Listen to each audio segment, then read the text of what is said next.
asked for more time to look at material. It's not easy to find or validate information such as this without conducting meticulous research. So I was told that the apostles were conducting meticulous research into my work. I'm not sure I actually believe that, but I'm not at the stage to accuse an apostle of being a liar. So I think perhaps we won't never know. Anyway, I did get another letter a bit later on, but by the time I had got it, I found out some more stuff, and I sent them some more things, including the stuff that they were supposed to be researching. I actually found on the internet work by apologists that covered polyandry, so I sent it to them. And also the sort of first vision stuff and the Book of Abraham. I had no idea. Just when I found out, I sent it to them as if nobody had ever told them before. I was a little bit naive.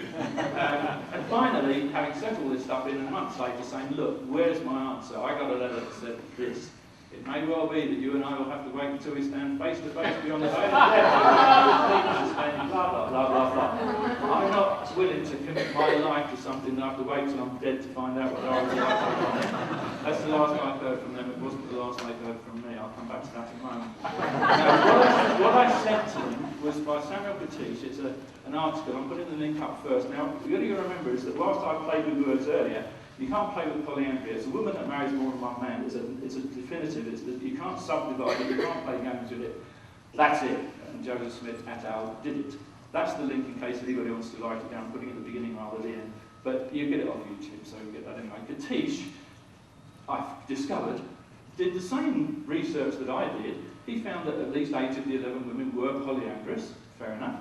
He gives the dates, the details, the names, whether they're members, non-members, whether they're young or old, whether they're active, inactive, who had babies with who. It's all there. So they've got all of that. But then, of course, being an apologist, he knows it's contrary to doctrine. He's just provided all the evidence that detract. I feel like Joey from Friends when I do that.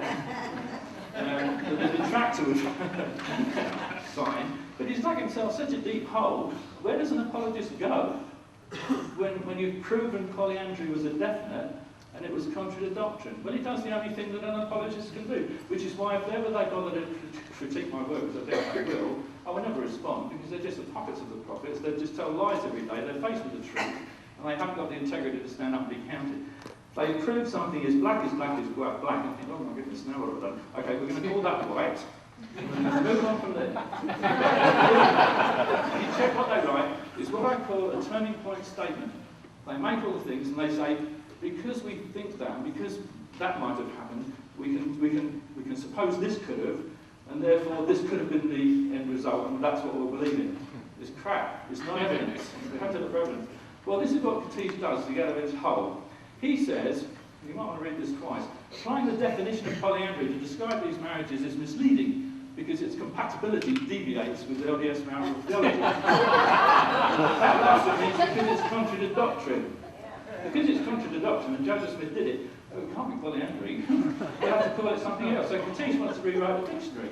He says, in the case of Joseph Smith, the traditional definition, and there's only one, remember, I can't play with words, but on this one, the traditional one doesn't apply, and what we have to do? We have to redefine the term rather than reject the prophet. He doesn't say how, he does tell us why. He says it's in light of the eternal perspectives involved. There aren't any eternal perspectives, it's contrary to doctrine. He's proven that. And he says, because the lack of temporal extent of these matters, that's apologetic gobbledygook for saying because we don't know much about them. But we do, we know everything about them because he's just written an article including everything.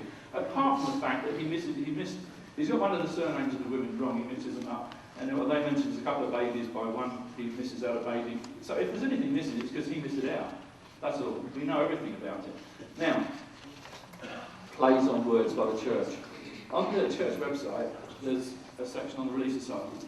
Xena Diantha Huntington Young was a Relief Society president in the late 1800s. There's a little bio about how well she did, and she worked with Sister Snow, and they did the silk production, which never worked out very well, so my God had them do that, he knows. And at the end of each one, it just says about their marriages, and in her case, this is what the church website said. Widowed by her first husband, she raised 2 sons from that marriage, 1 daughter from her later marriage to Brigham Young. and 4 Brigham Young's children. Well, forget the 4 Brigham Young's children, doesn't matter how many she raised of them. Those statements are individually quite true.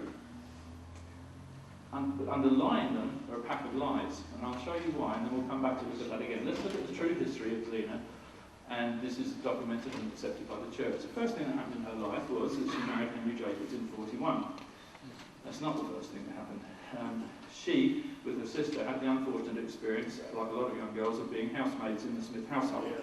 And any young girls that ended up in the Smith household as housemaids or adopted daughters, that's an English expression I'm not going to use, I'll come check whether it's acceptable over here. But he tried to marry them, and Xena twice refused Smith as a teenager because she was too scared to let him bed her.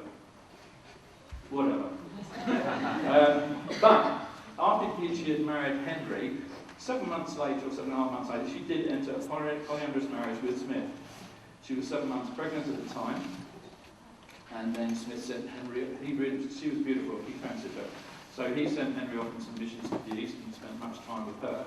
Smith died in 44, and just after that she entered another polyamorous marriage with Brigham Young. And he also took more than a fancy to Xena, sent poor old Henry Jacobs, has to be one of the most gullible and horribly faithful men in history. I really feel sorry for him. He was sent off to England. Meanwhile, Young persuaded Xena to live with him. At the time we get to winter quarters, she openly living with him as a wife. Well, later on, she married him, confirmed in the temple. She was 7 months pregnant again, and she had a baby by Young in 1850. Now, these are the deaths. Young died in 77. Henry died in 86, 9 years later. And then when Henry died, the sons that Henry and Xena had were 44 and 40 years old, respectively.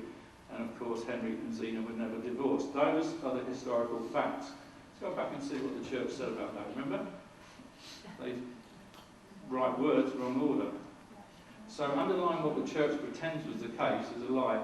I wrote to Jeff Holland and said, I'm just not having that. I said, how can you publish Article of Faith 12 and the standards of integrity and as apostles put this crap on the internet? I actually said that I don't believe the apostles today have any more integrity than the apostles of old by this standard. It's just not on. And I pointed out another one. There's loads of things, but I pointed out, like somebody mentioned last night about the Kirtland bank fraud.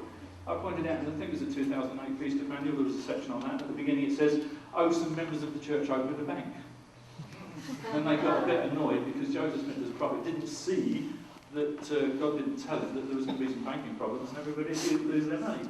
I said, you can't put that in a priesthood manual. Unless you're going to tell the truth. Joseph Smith opened the bank himself to con everybody out of their money and their gold and their silver and their property, and he put his own loan notes into it. He couldn't get a charter, it wasn't legal, so they opened it anyway, illegally. They capitalised it at $5 million, and the whole banking community in the state was capitalised at less than $9 million. They didn't have two acres to rub together, as we say, 2 cents, I suppose, over here. They had no money. He got everything out that he could, and within weeks he just abandoned it and walked away. Within months it went under.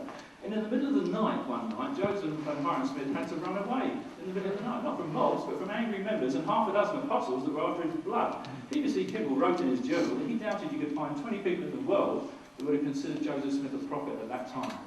It shows the tenacity of the guy, because if he recovered from that and got all these... He had something, I don't know what it was. He had something. So that was the truth, and I said to him, you can't do this. Anyway, when I was publishing Volume 1, I went back on to check the web links, and that's gone. They've taken it off. The bio's still there, and she's now the only Relief Society president that doesn't say who she married. But the whole bio calls her sister Young, so now everybody will think she only ever married Brigham Young, so one lie always leads to another. And then I read a thread on RFM last year that actually said, I don't know if it's true or not, but somebody said that Jeff Holland had assigned none other than Ken Johnson to revamp all of the church manuals. So I'm just wondering if it's true, whether or not my letter had an effect, and maybe they're trying to pretend to have integrity, but I'm afraid it will be far too little and far too late for most of us. Review of one other lady who was a polyamorous, I don't know if that's a word, but I'll make it up, polyamorous lady. C.O.S. Sessions. I'm just showing this just to give you a flavour of what went on for anybody that doesn't know the background to the polyamory side. She married Windsor Lyon in March or April 1838. These are all things the church accepts. She married Joseph Smith as a polyamorous wife, or he was a polyamorous husband. I'm told that men can't be polyamorous, it's a woman that I don't know, but anyway, they married. He died in 44, then she married Kimball. Now, unusually in this case, her first husband died. Most of them survived beyond the polyamorous husbands. So, Lyon died in 49. At the time, Silver was still in Iowa. And she wrote to Kimball and said, you know, can you send my brother, Peregrine, to collect me? Well, the letter arrived in July because the post mail, it wasn't as quick as it is now. I mean, planes must have flown slower in those days. Anyway, Peregrine takes 2.5 months to cross the plains and collect his sister. He arrived on New Year's Day, and what happened next must have been like a scene from a movie. You can imagine 2.5 months across the plains, you arrive at your sister's house to find that that very night she's getting married to somebody else. So she married Ezekiel Clark, a non-member, wealthy businessman and politician. And Peregrine had gone all that way to collect her, and she wasn't going. I'd have been a bit put out by Peregrine, to be honest. Anyway, this, of course, was yet another polyamorous marriage because she was still married to Kimball. They really didn't care what went on in polygamy. Anything goes. And then she decided to go back and live with Heber the following year. Ezekiel thought she was just visiting, and when she didn't come back, he went the following year to try and collect her and get her to come back. She wouldn't go, so the following year he married somebody else. That's just to give you an idea of what goes on. Anything goes, especially when it comes down to what Brigham Young wanted. Now, Young said there was another way in which a woman could leave a man if a woman wanted to, and she could marry somebody higher in authority if he's willing to take her on. No bill of divorce required, perfectly all right in the sight of the Lord. I know why he said that. Now, this is opinion. I told you there's no opinions unless I tell you. Young said that men were going off on missions, converting women, and if they're really good to them, marrying them and bringing them back. He said, look, chaps, don't do this. Bring them back so we can all have a look, you know, share them. I'm paraphrasing church history here. But that really did happen. And of course, it occurred to me that if you haven't got enough single women, go after the married ones. So, if you don't fancy your husband, marry some. You can't get higher than an apostle, can you? Marry up in the priesthood, that's my phrase. Marrying up in the priesthood. Well, that's what they did. So they'd send men on missions, and if they fancied one of the wives and she wasn't having a good time because she was about the 5th wife in the sequence and wasn't being looked after, come live with me, girl, walk out of one home and into another.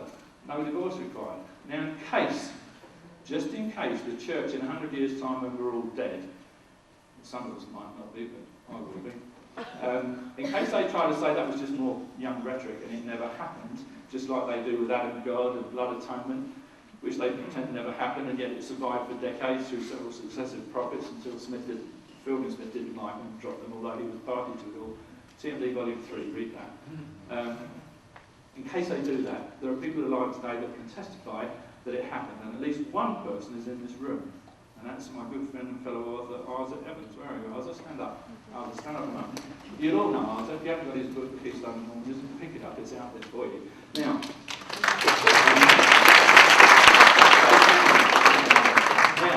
in Arthur Evans' book, almost in passing, he says that his own great aunt went to conference one day, married to one man, went home married to an entirely different man, courtesy of a visiting apostle. Can you confirm that's true, Arthur? Yes. Thank you, my friend. Have a Yes, seat. my grandfather's sister, Phoebe, was living in Cedar City. A general authority from Salt Lake came down and told her that the state president wanted her for his wife, and it was her duty to marry the state president. She went home with him, and her husband went home alone. She took her children, went home with the state president. Thank you. Thank you, Arthur. Bless you. I'm glad you said that because I was going to try and paraphrase that, and you've done an excellent job of that. It appears in what was said that the women had a choice, but they didn't. The women did what they were told, and in the church today they still do. For those who don't believe it, you're probably a man.